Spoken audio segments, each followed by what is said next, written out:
We are live, my brother. Welcome, welcome. What's going on, Bismillah, my brother? Rahman Rahim. Yes, We sir. welcome. Thank you for joining us. Another episode of Back on Track. I'm your host, Brother Ghazi Muhammad. It's a podcast dedicated to bringing you stories and experiences from people, phenomenal people with extraordinary stories, which this is all of us. But just extracting valuable principles out of people's stories that are guaranteed to impact, inspire, and empower you to do what you're supposed to do in your life and your business. And today we have with us my little big brother, Brian B-Type Fleming, What's St. going Louis on? hip hop artist. And I've been blessed to know the brother for well over 20 years. Yes, He real tight with some of my family members. But we brought the brother on because he said something to me the other day that kind of blew my mind a little bit. So he contracted COVID, and I let him get up into his story. But what he said to me was because he overcame it, and he said this to me. He said, "Man, COVID was one of the best things that ever happened to me in my life." I say, "Whoa." But when he yeah, explained why he said that, it made sense to me. So, man, let's start right there. How you doing, brother B? man. I'm blessed by the best, man. I'm here to fight another day. Yesterday was yesterday. Let's move forward with the day, man. I'm Right. blessed. Yes, sir. And let's talk about that's brother Robert right there. Um, Okay, what's going on, Robert? I yeah, seen yeah, it. right What's up, my there. brother? Yeah, What's yeah, up, yeah. Robert? Rob? And okay, man. So let's start with that. So you said COVID was one of the best things that ever happened in your life. What, like, let's talk about that right there. Yeah. Basically, like I contracted COVID from my job. I'm a city worker. I started having symptoms. I went and got tested. Bam, came back positive. Not, but before that, I was already fixing my little man cave up down here anyway. Uh, I say, what if I said this about 3 or 4 months prior? I say, what if I catch this stuff? I'm gonna need somewhere to quarantine away from everybody. So I fixed it up down here as if I had the quarantine, Wow. and then end up having to quarantine Okay. 4 or 5 months later. But God, I mean, I got a chance to get away from the hustle, the bustle of every getting up, going to work, getting off the time, chasing the time clock, stuck in the loop. Like my man Jermel Reese say, stuck in the loop. That loop of life, work, home, kids, and just, whatever life's throwing at you. So I had a chance to sit down. So by people knowing that I let them know that I was COVID positive and why I couldn't come around, why they couldn't come around. So things pretty much died down fast. But when they died down and I found myself, it was just me. And I had a chance to bust myself open, look into myself, and I seen some things that I didn't like. I seen some things that need to be improved, and I need some things that to just be flat out thrown to the garbage. And like I say, about what I mean by it was the best thing to happen to me. Of course, nobody want COVID. It was what happened after that. You get to see who love you. You get to see who really care about you. Who gonna call you? Gonna check up on you? And I'm just looking at. I got COVID numbers on my TV, so it tells me exactly how many people got it in what country. You know what I'm saying, et cetera, et cetera. 200 and what 50,000, 60,000 people died of COVID so far. And, Mm-hmm. and for me to overcome that and go through that, come on, man, like that's like winning the lottery. Those are lottery statistics. One in every, so I was blessed to see another day. I had a chance to do a lot of reading, a lot of praying, a lot of meditating. A lot of just being away from my daughter and my family and stuff like that, just to really reevaluate myself, man. And who's in my life, why are they there? Are they useful? What are they? What position do they play in my life that can, that's gonna help me, move forward in life. I own property, stuff like that. So I'm sitting back seeing what my next move going to be. So like I say, it set me down, man, and it just basically made me a better person. I'm not gonna say overnight, but 3 weeks, that's pretty much overnight, man. I mean, I was already a Yeah, good guy. Now, you know what I'm saying, but now it's like my thinking is different. Like I value life more, better. I don't want to die in this state. I don't want to, I want to travel to the places that you go to. I want to visit the, the temples in Giza, and I want to go to the Nile River. I want to read the right. hieroglyphics on the wall. I want to know more about King Tutankhamun. I want to know about our history. Like I want to go, this is how I'm thinking. Like I don't want to die like this. Right. You know, Man, St. that's Louis powerful. ain't You paying know, nothing, ain't done nothing.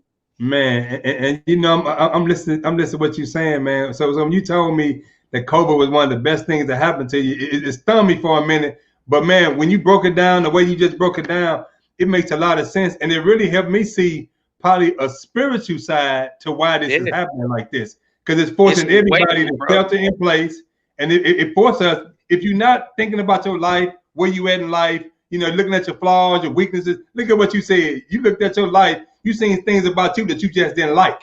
I gotta change that. But when you working every day, you in the rat race and you hustle and bustle, you don't have time to sit back and reflect on your life. So COVID set you down and gave you that opportunity. You started praying more, reading more. Now it expanded your mind and made you appreciate life a little bit different. I will not walk out of this basement the same way I came in, my brother. It's if I do that, that shows how closed-minded and basically stupid I am. You know, Wow. I don't want to pray my way out of something to run right back to what I prayed myself out of. That's stupid. Right. And this is what I've been praying for. So I don't have no choice but to leave different than what I came. It's just, I mean, a lot of people don't think like that, but I do, man. Hey, it's my life. We get one, baby. Ain't no redo-overs, ain't no rewinds, no remakes. God don't got call ID. When he call you, ain't no call ID. When he call you, hey, you can't screen Yeah. that one. You can't be like I ain't home right now. I ain't gonna answer that one. Yeah. Yeah. Right. So man, let's talk a little bit about, man. You know, that's an amazing start right there. But you know, I know something about your life. You know, let's talk a little bit about your upbringing, because you got a remarkable story, man. And let me see, when I met you, you was kind of buck wild Yeah. back in the day. You know, you wasn't Yeah. crazy there, but you was buck wild back in them days. You was, Yeah. doing what y'all do over in the hood. But let's talk a little bit about your history and things like that, man. You got a lot of children, and let's Yeah. talk. Oh, yeah, of course. Yeah, man. I grew up in the house, the basic St. Louis tale, man. The father 1/3, the mama on drugs, the basic story that I hate to say cliche, but it is. It's a cliche because this story is worldwide, all the ghettos across America. It always starts off with the absent father, with the drugs, with the no positive role models in the house. And if the role model you did follow, they wasn't leading you the right way. You know what I'm saying? It was the blind leading the blind. So I grew up in the Ville, North Side, whatever, and it's just the energy down there. I grew up amongst the devils down there. That's all it is. It's bad energy down there, man. And all we did was agitate that energy. Now that I'm looking back with some different bifocals, I can look back with these new bifocals. You know what I'm saying? And I see things like, dang, I was doing this was going on. So I grew up in the hood selling drugs, the real street stuff. Got shot at, shootouts with the police, incarcerated, questioned for homicides. Whatever that comes with that hood stuff, I went through it. Right. So you could just pretty much fill the blanks in. Had my first son when I was 16. He's 26 now. Grace of God. I was able to see my grandkids. Grace of God. A lot of guys didn't even live to see their kids when I was coming up. Like guys, the girl would always be pregnant, and he'll get killed or he'll go to jail. It's never the recipe we was just doomed from disaster, man. We was doomed from the beginning. It was just disaster. You growing up, you don't have your balances. My home wasn't balanced. You know what I'm saying? If it wasn't for my grandmother, the only praying person in the house, they used to pray. I was wake up at night, Granny, what is you doing? What is she putting these crosses over the bed for? Putting oil on my head? I didn't understand it. I'm like 8, 9, 10, 11. And a big part of her prayers is why I still remain today. Right. And like I said, I got I got my first son when I was 16. I ended up having 10 children. 7. I had 7 by my ex-wife. And I had a son when I married. They made 8. I got a 5-year-old daughter now, and I also have a 21-year-old daughter. And I was sliding around back then, but they here. Like I said, they made me a proud granddaddy, man, and we going up from here.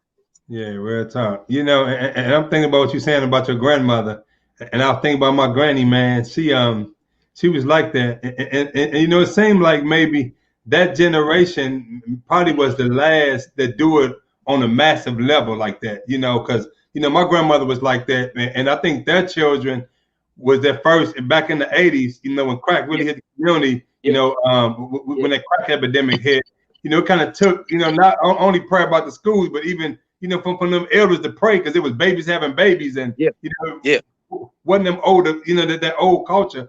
But my grandmother, man, she was a praying woman, man. I mean, just like you get up early in the morning, grandma praying, reading the Bible, and she be crying over the pain. I remember the pain that she would cry over the condition of the family. And some of us, many of us, we here right now because of the prayers of our grandmothers. We wouldn't even be here. Well, for the prayers of our, we got to straight thank and love our grandparents that prayed their heart out every day. I got her name. I had to get her name tatted on me. I had to. Like, I took the Fleming name and took it to a whole nother level because I told you my mom was adopted by my grandmother. So that's where I got the Fleming name from. So I took it to a whole new level, man. Like it was just a blessing. It was just a blessing, man. I'm humble, I'm thankful, I'm healthy. I don't, you know what I'm saying? It's just grannies are just awesome. That's all I can say, man. It's just something about your grandmother. I love my mom. I love my dad. I ended up meeting my real daddy when I was 40. But I love my mom. I love my dad. But it's just something about grandma. Man, that is real talk. Hey man, I'm gonna tell you, so I got locked up before, right? And this is real talk. As God is my witness, when I was locked up, my prayer for the person that I wanted to see one more time was my grandma. I mean, I want to see my brothers and my sisters and cousins and all my nieces and nephews. I want to see all of them. But boy, my prayer was, let me see my grandmama, because we were so jammed, man. My granny was just a strong black woman from that style, the Mississippi roots, man. She had things I still live off. So you had a down south granny. Okay. So she understands. She knew the struggle. She know they don't make them like that no more, and they never will. A lot of grandmamas that died, the recipes, the knowledge, the love, it went with them, man, because they was the glue that held the family together. Yeah. Damn, man, that's Dale right there. She said, so I got granny left. Everything changed. If the mom didn't grasp those those traditions from granny and the knowledge and the love, because nobody loves like a granny back then, man. It's unconditional. I've never experienced no other love like that from nobody but my granny. Yeah. I'm talking about unconditional like that. Right. I can't do no wrong. Well, I can do some wrong, but I can't do no wrong. No, come on, man. Right. Granny used to save me from mama. Mama want to go party. Who was we at home with? Right. Catching the bus. Right. Granny catch the bus with some church. Granny, we hungry. Granny will get on the bus. You know what I'm saying? Catch the bus with a big box of church's chicken. Just, you know what I'm saying? Right. Then when they pass on, we can't even honor them. When they pass on, we can't even get their headstones. We gonna take that money and we finna buy a truck and ram it up. Our priorities, man. Yeah, right. Man, I don't know how we just talking about grandmother, but the more you talk, I just think about my grandmother, man, because my grandmother, as early as I can remember, my grandmother had a stroke on one side of her body. So her hand and her leg was like she couldn't use it. She walked with a limp. But I swear, man, my grandmother, I would wake up, and we had a lot of friends in the hood on the west side, right? Man, my granny get up, cook a big pot of oatmeal. I mean, 2 loaves of bread for some toast. I mean, she feeding the whole hood, man, with what little we had. But she would make sure we always ate. And she had a stroke, but she would always make sure she'd get in that kitchen and make sure, she'll hook it up for us, Hey, man, I know what you talking about. I remember being asleep. I sleep on my back, and my granny would take a plate of pancakes, and she'd lean them on my nose, and I'm smelling them while I'm asleep. I wake up like, oh, granny, what's going on? It's eggs and bacon. She put the food over my nose so I could smell it in my sleep. That's little things like that I never forget. I wake up like, oh, what's going on? I got some breakfast right here, So I mean, man, that's why I try to, even though she's rest her soul, I try to make her proud right now. That's why I'm on the road that I'm on right now, because of her, man, because of the Most High. And I mean, it took a lot of me too, the wanting to do it. That's why I say COVID was the best thing. It gave me that extra push. I was already headed for greatness, but sometimes great people need a push. Absolutely. Yeah, that's real. Because the devil get busy on us, man, because he know our potential and he know our weaknesses. And anybody like you glorifying the kingdom, he don't like you, so he gonna send whatever distractions, whichever way through whoever to get to you to try to throw you off your square. Right. So real talk. Yeah, man. And man, you know, you said something, you know, about your life. And let's go back and visit that. But to every grandparent out there, if you're a grandparent, man, do what you do. Let's bring back them big mama values, man. Them old school. Man. I'm a grandfather now, and I just absolutely love my grandchildren. When I see them, I light up just as much as they light up. Yeah, I mean, they just don't know the joy I have. Because I'm like, damn, this is my children's children. It's a blessing to be able to see that. It's a brother here in Arizona, Minister Joe. He's an older brother, but I remember being with him. He had like 6 generations, like his children and their children, I look at that, I say, man, that's a blessing. You seen all of that, and I mean, you still walking around. It's just a blessing, you know. So let's do what we do. But man, let's talk about, you know, that shift you made. You come up straight up in them streets. You done been shot up, prison, shootouts. I mean, you did all kind of stuff, you know. What caused that shift? I know Grandmama gave you that example, but you just said something. You say you had to want to change. What caused that shift? How did you even start the process of getting up out of that? I'm gonna answer you, but now this a whole nother can finna get opened up. But here we go. What really caused that shift is when I started having children, and by me not having a father in my life growing up, I was on the front lines with a lot of things that I had to learn hands on. I didn't have nobody telling me. I mean, I had a mother, I had a grandmother, but I didn't have nobody to tell me how to treat a woman. I didn't, you know what I'm saying? I didn't have nobody telling me about credit, home ownership. I didn't have anybody telling me about mental health, eating habits, good eating habits. I didn't have anybody telling me about company that I keep around me. I heard it, little sprinkles here and there, but you know what I'm saying? I didn't, back then I needed a foot in my behind. That's basically the best way I can put it. So when I start having children and multiple children, and I'm knowing they need me, they gonna need me because I knew what I needed when I needed it and wasn't nobody there. So why would I inflict that on somebody else? Because my dad, his dad, he didn't know his dad either. You get what I'm saying? So I can't really get mad at him. You know what I'm saying? Because it's like, this is what you indoctrinated into. This is what you did.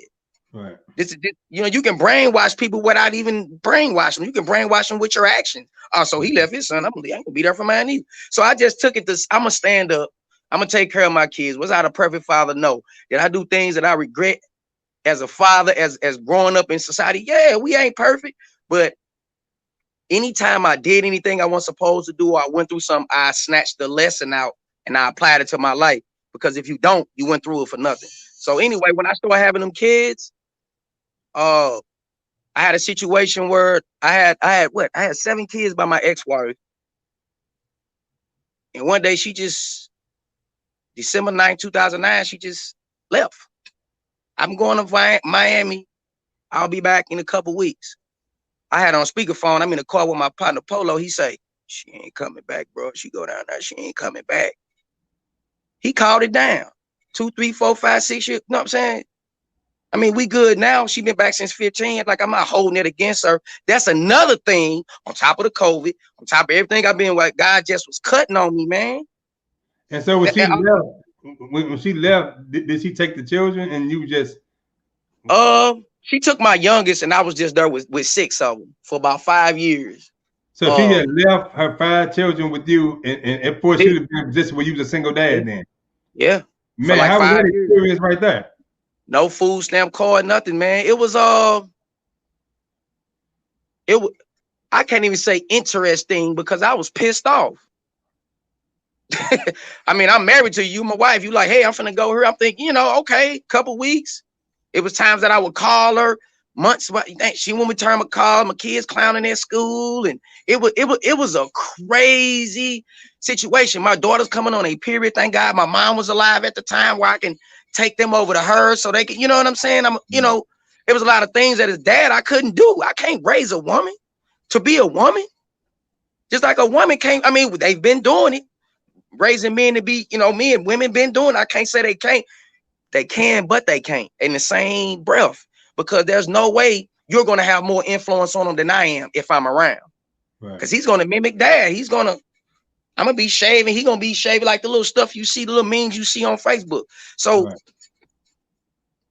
I mean, a team is only as strong as its coach. A coach is only as strong as his players. This is a group team effort. And let me ask you, how old was your youngest when your ex-wife left? How old was your youngest child that you had, which I didn't see? He's 14 now. Whoo, 4? He was 3, 4. Right. I think I ain't see him again till he was like 6. That's when the first time I seen him. No, I'm talking about the ones that you had with you. How old was the youngest one that you had with you? Oh, that I had with me. She took him. So who next after him? Diane. Diane was about 8. Okay, so they was like 8 to like 7, 10, 8. Because I had stair steps. My youngest may have been 8. Then next to them might have been 11. Then my next to them might have been 15, 14. You know what I'm saying? I had an array. I had an array of steps. Yes, sir. So, but man, that's some powerful stuff though. That you know you forced to be a single father, but you know sometimes things happen like that to grow up. You know that's why I'm smiling. Why you notice I've been smiling the whole time I've been talking to you. Yeah. Because I ain't gonna say if I had to go through that again, I would, because I'll be lying. Not that part. But it just made me a better person. I seen what women went through. Right. Yeah, real talk. And I'm gonna tell you, I can definitely. And you know, I'm silly. I find myself pat my head like the girls be like, he ain't sent that child support. I'm acting like a girl. I see what women go through. I'm just joking, but I see. I mean, the tables really got switched. Yeah, real. And I'm like, no money, one cent, and no money. I got all of y'all. One night I had to sleep in my van because we ain't have nowhere to go. Like all type of stuff, man. I said the first time I get the opportunity to own a house, I'm jumping on it. And as soon as a little situation happened, I ain't put nobody in my business. I got a hold to a little bread. I immediately got a house. Yeah, real talk. I bought it for $800. I bought it for $800. It's worth $51,400 right now. Wow, that's a blessing. I just got the praise. So hey man, we move in it. I ain't going nowhere but up from her. Right. And man, let me read this statement from Robert. He say, men who never get to experience fatherhood on the level of having full responsibility never really get to tap into that feminine side of self. That makes you respect women more. And you know, I'm gonna say because you know when Robert and I met, you know, at the time he had custody of his 3 children, and I had custody, and he would take care of his grandmother who had Alzheimer's. The grandmother was a sweet lady, but boy, she'd cuss you out and then love you in the next minute. Boy, she was something else. But at the time, I had custody of my 4 children, so I was I was a single dad raising my 3 boys and a girl. And you know what? I remember that. And you know what? I say during that time right there, listen, and look at y'all see my hair. I had an afro before I got my children. I'm just saying, man, I was stressed the hell out. I was praying for a wife. Look, brother, my chick, man, because I didn't know how to cook. They were tired of eating pizza and fish sticks, and I mean, my children tired because I wasn't a cook.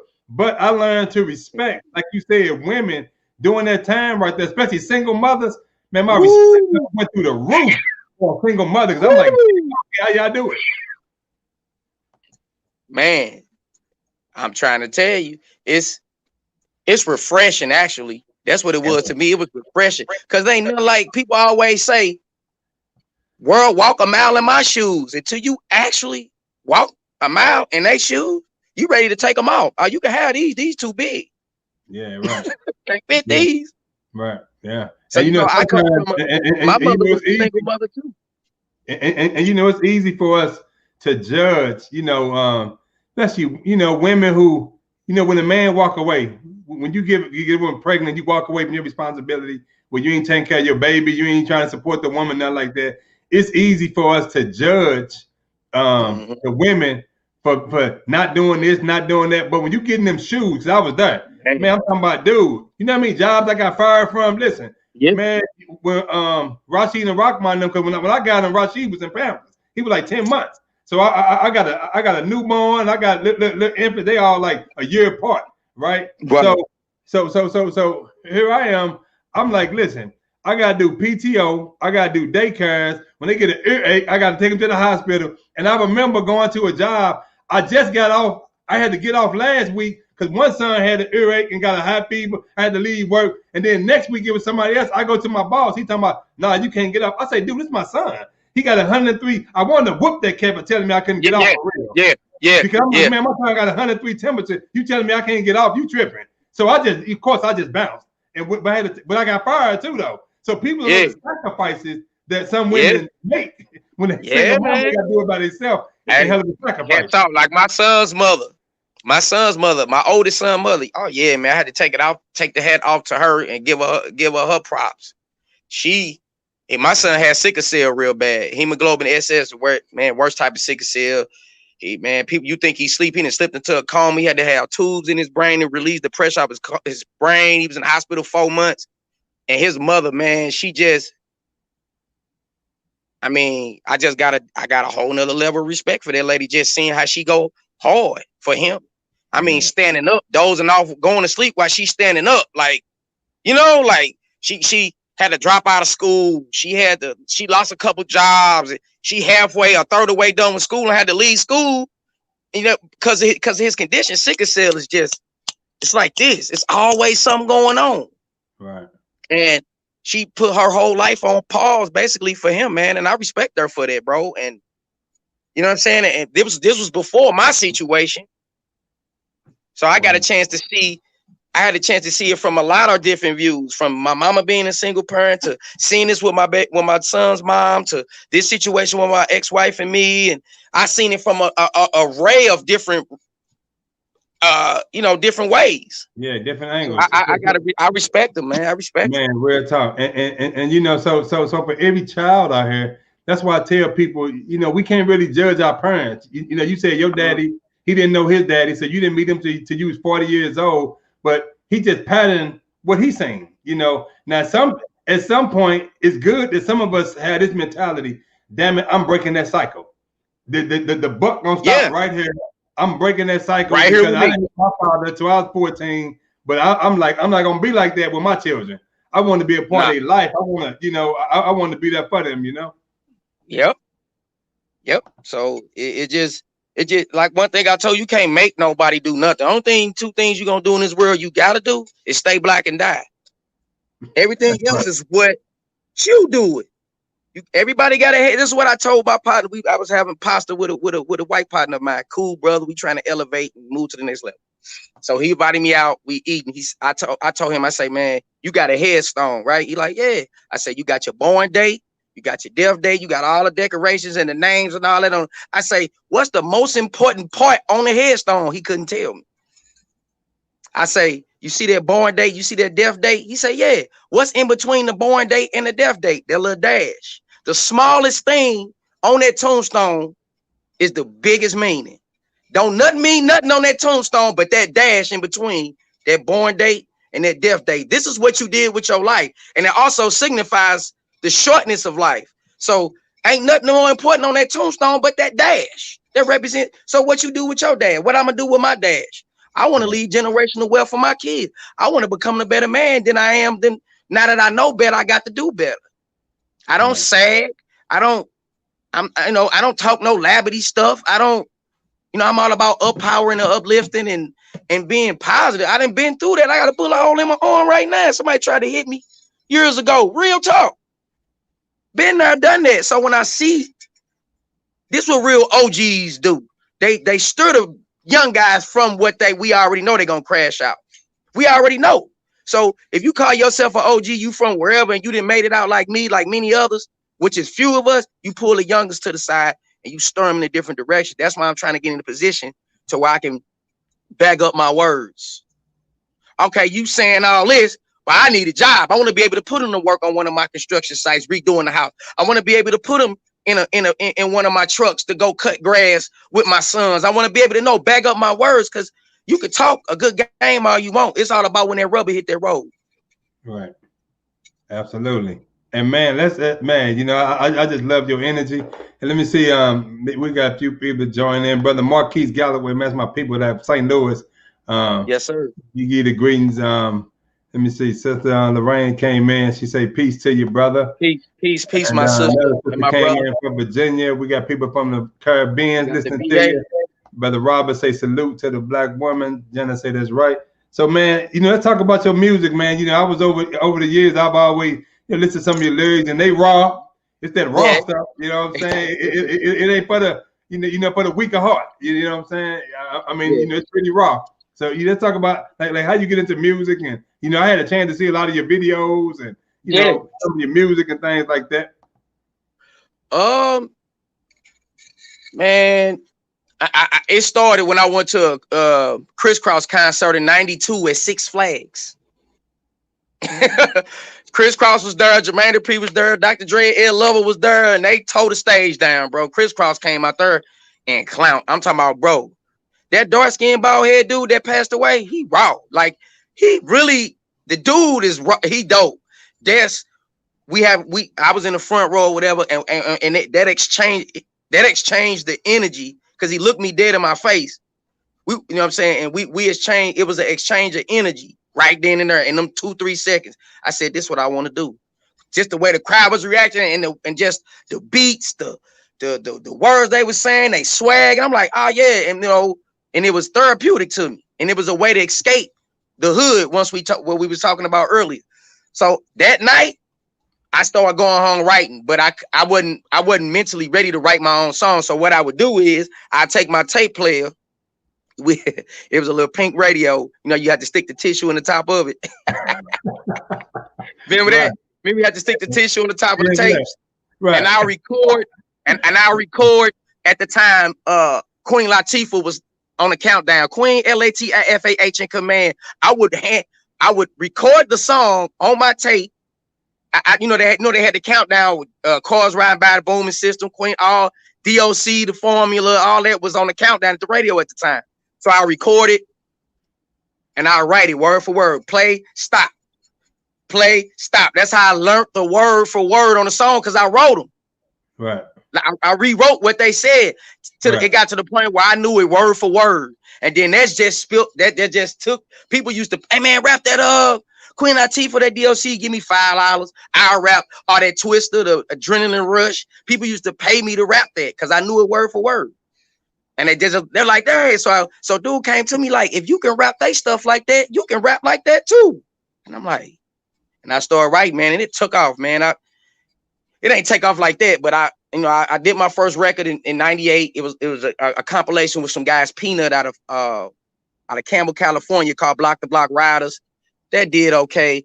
Then I started doing shows and passing out CDs. I ran into a friend of mine that knew somebody that was looking for an artist. I ain't gonna say his name because he a big dog or whatever. I got with him. He heard what I had and stuff. Like, wow. So that's when we came with that United Entertainment at Ball Till You Fall that I got on my page right now. And that spawned that. Then when I got with him, I met. That's when I got the shooting videos, and we seen Murph and Nelly and Chingy, and you know what I'm saying, we traveling here to Miami to shoot this video, and we rubbing elbows with people. My guys from the Ram Squad, rest in peace, Tommy. The first guys to take me to Philly and really embrace me, and they're the reasons why they were off on me. I wear them around with me too. He got killed in 2010, but they had $1 million deal with Universal at the time. You know what I'm saying? You can look up Ram Squad Ballers up in here. The remix with Sticky Fingers and Nelly. I'm rubbing elbows with these guys. I'm meeting Eve. I'm meeting Fredro Starr and all them guys from Onyx, and I'm meeting Redman and Jadakiss and D from Rough Riders, and you know what I'm saying? And who else? Troy Carter, my guy. I met Will Smith, good guy. You know what I'm saying? These are people that I sat down and ate with. Like I'm like, that's Will Smith right there. That's, you know what I'm saying? Oh, that's Ronald Isley right there. Like, I just sat down and ate with these people. Like, a lot of people don't know that. Because if you have conversations with them, you lying, people, St. Louis, man. But, and as I'm steady grinding, I run into another guy after the United situation was over. I ain't going to speak about that because they'll be bringing up stuff that I ain't trying to bring up. I end up getting with Wick from Flatline, and that's how we came out with the album, with this One Man Army album. See, it's still barcoded and wrapped up, professionally done.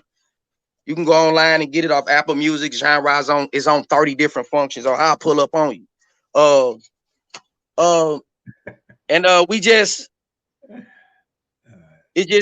Once I dropped that, it was like, wow. Then I hit him with the Remember. It's like, I'm just staying consistent and never let nothing deter me from stopping. I never stop. I'm working on a gospel record and the last record right now. I'm working on like 3-4 different things. I don't mind as a devil workshop. I try to stay busy doing something. Right. You know, and my grandbabies, when they grow older, if God bless me to be here, they're gonna have something to go back and look at when I'm long gone. Dang, granddaddy put this out. You get to really know who I am. Anybody that don't know me, you can listen to my album and look at this interview. You get to know who I am. Like I'm 100 all the way around the board. But this music, man, this is my medicine. This is my medicine. This is how I express myself. I'd rather do this than go pick a gun up, which I got plenty of. So I'd rather do that than do this. Right, I'm working on the book. I'd rather do that than do this. Yeah. You know, and right now I'm working on something new. It's finna shock people, man. It's going down like a plane crash. I'm telling you. All right, man. That go Chinky, man. Ricky Mo Mama telling you be tight, showing you love. Hey, man. baby. You know, you know I love y'all, man. You already know. What's understood ain't even got to be said. Right. Man, so that's so what are you doing now? You said something to me about you was wreaking havoc on the streets of St. Louis at one time, Oh yeah, man. But then, I mean, what kind of work you doing now? Because it's interesting you doing the kind of work you're doing now from what you used to do before. Let's talk about that a little bit. Yeah, what I was explaining, I was saying that I know my life had a lot of people, and a lot of people don't get this type of epiphany until they in their 50s and 60 years old. A lot of things came to me early. That's the reason why I'm still here too, because I use a little common sense and judgment. But of course, I was running around selling dope, gang banging, shooting, and being a nuisance. Everybody know that. Everybody know Lil Brian. He'll get on you. Like, I don't want to be known for that. Don't tie me to that like that. Like, people don't got the access to the new me. They just always on the old me. But you stay on the old me. I don't want you to have this access, because you're not worthy of the access. Because that means I'm gonna drop my guard. You get what I'm saying?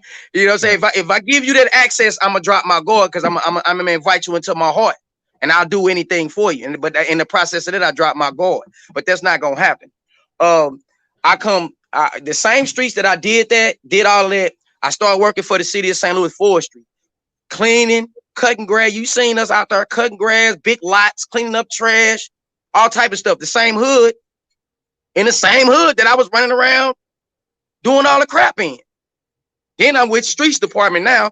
Now we doing potholes and cleaning out alleys and redoing alleys, and we beautifying the hood, the neighborhood, the same neighborhood that I ran around wreaking havoc in. I'm back in the same neighborhood. If not, there were all neighborhoods. We everywhere. We just ain't in the hood. We in everybody's hood. Right. Beautifying y'all neighborhood. Who don't want a new alley put down? Who don't want their street new? Who don't want a new street? Right. Who don't want a pothole that can change your radio station when you hit it? Your credit score jump. You hit these potholes. Yeah, real tough. I'm trying everybody to hit a pothole and broke your axle. So that's what we out here doing. We making the road safe, all in the same streets that we rode and did drive-bys on back in the day. So that's how I'm telling you, my life has come full circle. I'm able to come back around and see myself a second time. A lot of guys don't get that opportunity, bro. Yeah, that's real talk. And that's a blessing, bro. I'm listening to what you're saying, and listen, y'all, that's how all of our lives are. Sometimes we go through things in our younger years. We crazy as hell. We buck wild. We make poor choices, bad decisions. We do some some straight up dumb stuff, right? But as you get older and you learn from that, it be something how your life switching. I mean, take on the whole. If you survive it, if you start making do some common sense, and if God bless you to survive that phase right there, then use what you learn to give back to the young and the yet born. Man, all you got to do is tell me that stove is hot. I'm gonna touch it though, but once I burn my hand at one time, maybe even twice, I'm good after that. But you got some people that jump in the oven and shut the door and turn it up and shut the door. Like you gonna run to the oven after I told you it was hot. You touched it and seen it was hot. Now you want to run in. You want to go to the same oven, turn it up to 450 and get in and shut the lid. Oh, okay, you go right ahead. Right. That's how a lot of people is with their life, man. Real talk. Yeah, that's real talk. I can't do nothing. But if you want to burn, go ahead. I mean, I try to unplug it. Right. And man, so how your children doing right now? Like all your children? I just became a granddad for the second time. She just had my grandson yesterday. So I got a granddaughter and a grandson. See, the blessings keep coming. That's 2 blessings right there. So like I say, a lot of people can't say that, man. A lot of people from their hood, they can't say that they held their grandbaby, they kissed her. They can't say that because they got life in prison or they dead. Everybody in the hood is dead. I can name 40 people from my neighborhood, 40 off the top of my head that's dead. Ain't no coming back from that, bro. So my energy is different. My mind is different. I eat fruit and vegetables like, man, hey, man, that's all I eat. So it's like I have to be around people that match my frequency. If we not on the same page, that's why I see the concept of why people move in O'Fallon. I see the concept why people move in South County. And I had to sit back and dissect that. I say, well, if I got a Benz next door and he got a Benz next door, who gonna break in who car? And your house, 350,000, 400,000. Who finna break in who car? Who finna break in who house if we got the same thing? Right. But you pull that Benz over here in Baton or over here in a city, you already know Vinci was, you know what I'm saying? Somebody gonna try to take it from you or they gonna break it. You know what I'm saying? Right. Like, seriously, man, like, I get the concept now. Now I got the same concept. I want to be around people that's like-minded like me. Like, I don't believe in beating dead horses or giving life to dead situations that's dead and you know they're dead. Like, I got to keep moving, man. Yeah, and and let me see. Let's read these statements. Jenna Plopper, she say, "I love hearing stories of lives being changed. It goes to show that nobody has to be stuck where they are at. If you put your mind to it, you can accomplish it." Absolutely right and exact. And of course, Chinky once again giving you love for raising your children and things. Yeah. But and so in addition to like going to places to shift our frequency, the flip side of it is for us to serve as examples to those back there so that we can start beautifying the hood, because the hood wasn't always like that. It was a time. That was a time in the Black community in America at one time where we got along, where there wasn't a lot of drive-by shootings. We probably had some of the squabbles, but it wasn't all the killing. And that time did exist at one time in this country. Drugs and poverty and all that kind of messed all that up a little bit. And even in them days when we was poor, when we were poor, we had a greater sense of cultural continuity and connectedness.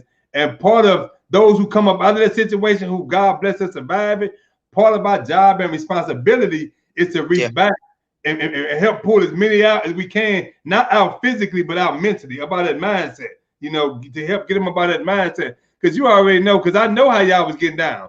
I remember coming over in the hood. I worked at Beaumont at the time.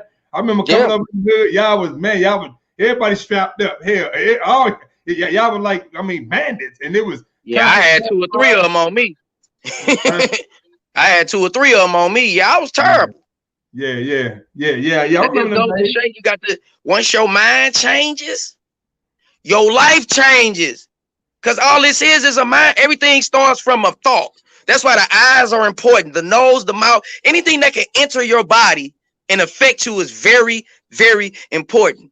The strongest muscle, I told my son, I asked him, I said, what's the strongest muscle in our body? My legs. I said, boy, the strongest muscle in your body is your tongue, boy. Life and death is in there. I can speak life or I can speak death. Right. Your tongue, that's the strongest muscle on your body. You would think, I'm telling you, how many times we've been in the hood? Oh, man, BG, such, BG pull right up. How many times you talk somebody up? Right. Look at Tupac lyrics. Look at MOB lyrics. The boy shot a video of himself being killed in his city by somebody he knew. He died just like his song said. So you got to really be careful, man. The words are powerful.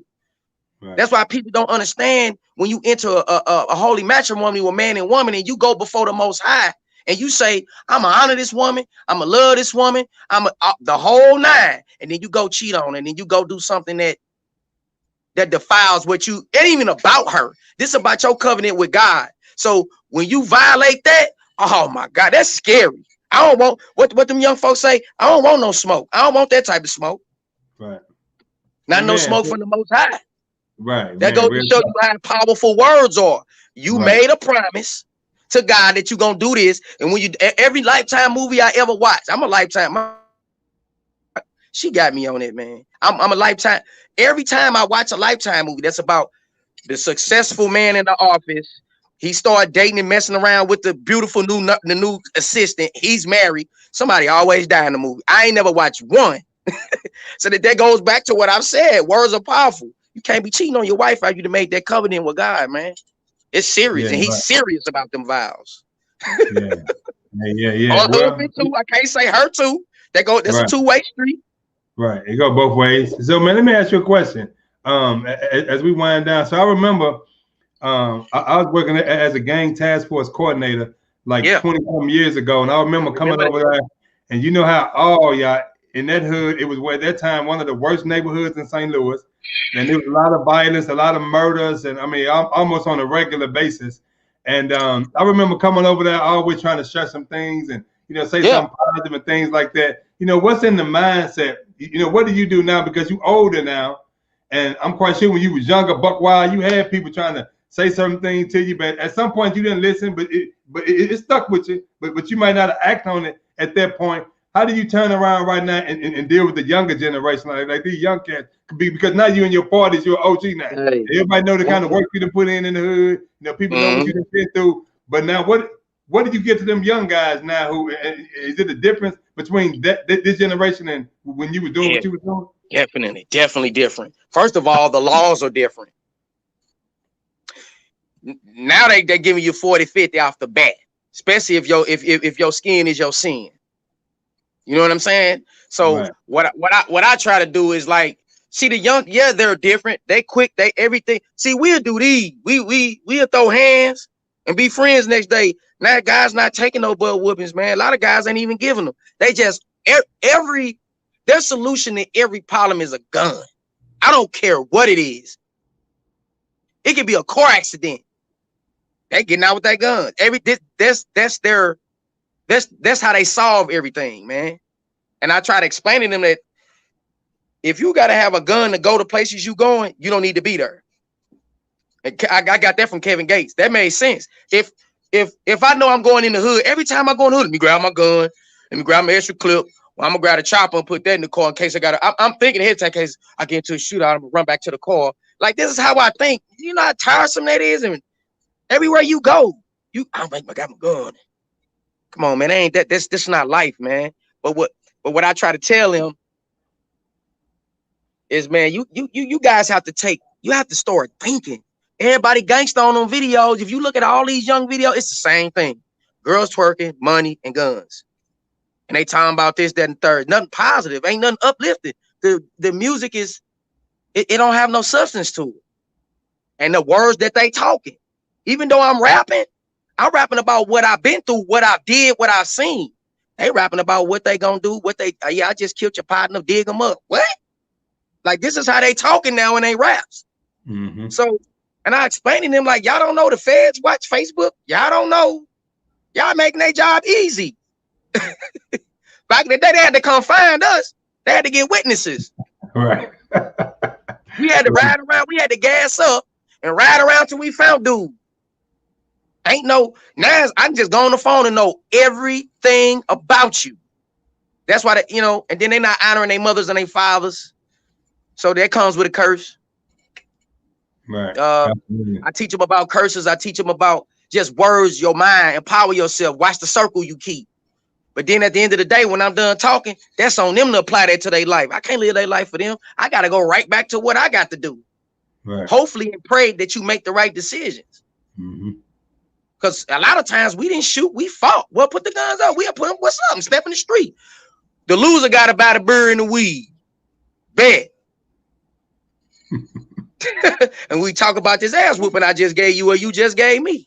Right. But we live, what do you say? To fight another day. Yeah. Times have changed, man. I look about, over the years, I've gone to so many funerals, man. After seeing death after death, at some point you become desensitized to it for one. Yeah, and that's sad. And that's sad. It really is, because it makes you like damn near subhuman. Like, you know, you see it so much. Yeah. It's like it ain't damn near like a shock to you no more. You know, and there's one thing about that I learned. I remember when I left St. Louis and moved here to Phoenix, Arizona. You know, it's a different atmosphere, right? And the area I moved in when I first came to Phoenix, it's an area up here on the west side of Phoenix. To me, compared to St. Louis, where I come from, it's like being in the suburbs. It's like going to Bel Air or something, right? So I'm thinking like I done came up like, man, from where I was in St. Louis, crackheads running around, heroin addicts, gun smoking. I mean, that's all I knew. That's the only neighborhoods I ever lived in. Was like them suburban neighborhoods, right? So when I moved up here, I thought it was a good thing. And when I came up here and started working with the young people, I was informed that the neighborhood I lived in was one of the worst neighborhoods. I say, for real? I just didn't believe it. But one thing that affected me psychologically was this. When I came here and was out of that hustle and bustle of that hood life in St. Louis, which became normal to me. That reality was normalized in my psychology. I thought it was normal to hear gunshots. It was normal to hear police sirens. It was normal to see crackheads and heroin addicts and thieves. And it was normal to me. I thought everybody would like that. Hell, we heard gunshots and don't even run. We be like, oh, that ain't nothing. You know what I'm saying? We're still staying where we at. Listen, when I came here and went back to St. Louis, though, I remember going up Grand, and I looked. I say, damn, the energy was so different, so low. It was like death. I mean, death is in the face, like no life, no movement. So sometimes you got to get up out of your atmosphere and go somewhere else and be exposed to something different to show you a greater realms of possibility. It's a lot of things out here in life. Everybody ain't living like that. Everybody ain't on welfare. Everybody ain't poor. Everybody ain't suffering. Everybody not used to gunshots and crackheads and drug. Everybody used to that. It's another world out here. Hell, when I come back to St. Louis now, Peach and them live out there in North County. Out there in like seven hills. Yeah. I was in St. Louis. Where you at. I know exactly where it is. I never went out to them areas, right? So when I go back down there now, I'm like, damn, this was in St. Louis all this time. We got pretty lawns, and because I never lived there, I just came up in the hood areas, you know. But when I see it now, I'm like, wow. So even in your own city, you got to learn how to shift around in places that's not a norm, and change your thinking and expand your mind. And that's the type of stuff that make you live to be 100 years old. That's recipe to 100 years old. That's the best way I can. You know what I'm saying? Just sum it up, like, you know. And a lot of these young folks, man, you have to watch how you approach them. Like it's crazy. Like, you know, you just trying to help them, but you know, no good deed goes unpunished. Yeah, man. So, man, bro, I tell you, man, you know, I got much love for you. I love to see, you know, where you at right now, because I remember them days vividly when y'all was strapped up like bandits and y'all was buck wild, and just to see where you at now, a father, a homeowner, and doing positive things. You know, it's a blessing for me to see that. Multiple homeowners. That's even more. Hey, man, you know, so the man that switched it all the way around, and sometimes that's a hard to do to you. You know, if you learn a lesson from it, if you learn a lesson, it can take you to another level. So, man, let me ask you a question. What advice would you give as we wind down? You know, somebody out there got a son, a nephew, a little cousin that's the young B type. They you 25 years ago. They you 25 years ago. What kind of advice would you give to that mother, that father, that auntie, that grandmama who got that kind of reality in their life right now? What would you tell them? I'll give them. First of all, you have to evaluate your situation, because you can say what you want to say. You got to know who you talking to and how far gone they are. Because somebody, I'm just being honest. I rate my people like I do Mars, Venus, Saturn, Jupiter, Pluto. You got some planets that's just Pluto. Ain't no sunlight getting to them. They dead. I rate my people like I do the planets, the solar system. Some people just don't get sunlight. They too far gone. They can't. You know what I'm saying? Some people got good transmissions, but they motor gone. Some people got good motors, but their transmission gone. You know, you you have to know, you know what I'm saying, who you talking to and what level they on. That's why I try to let them know where I came from, so I can get them to open up to me a little more. Oh, so he been in jail. You get a different response. They may tell me something they won't even tell they mama or they daddy, or you know what I'm saying? It may sound different coming from me, but I just hit them with something like, yo, I just get them in the car and we go for a ride. I feed them or her, you know. It's kind of hard to really listen to somebody in your stomach growling. I get that whole concept, because it's times I didn't eat for 2-3 days coming up. So it's kind of hard to listen to you and my stomach growling. So I get them something to eat, pull up on them. Then I talk to them. Hey, dig this here. You want to die like this? Is it what you mean? What you mean? You got a mother, you got a father, or whoever that's around you that's in any type of position to take care of you. And I try to paint the picture on how important he or she is to them, so I can try to make them feel important. Because a lot of them don't feel like they nothing, man. That's where it's coming from. Everything has a root.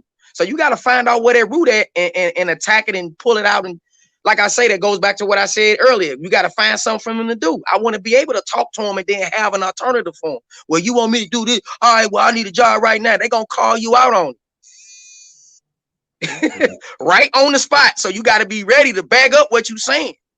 Right. Yeah, okay, well, I don't want to, you got this fentanyl in your pocket, man. I got shit. I want to go make this jig real quick. Well, I'll quit if you got me a job right now. If I can start next week. Now they call you out on it, man. Well, shut up talking to me, and they back on what they on. You ain't serious. You just talking. I done been there, done all that with conversations with you. I'm like, do right though. Yeah. Well, you know what I'm saying?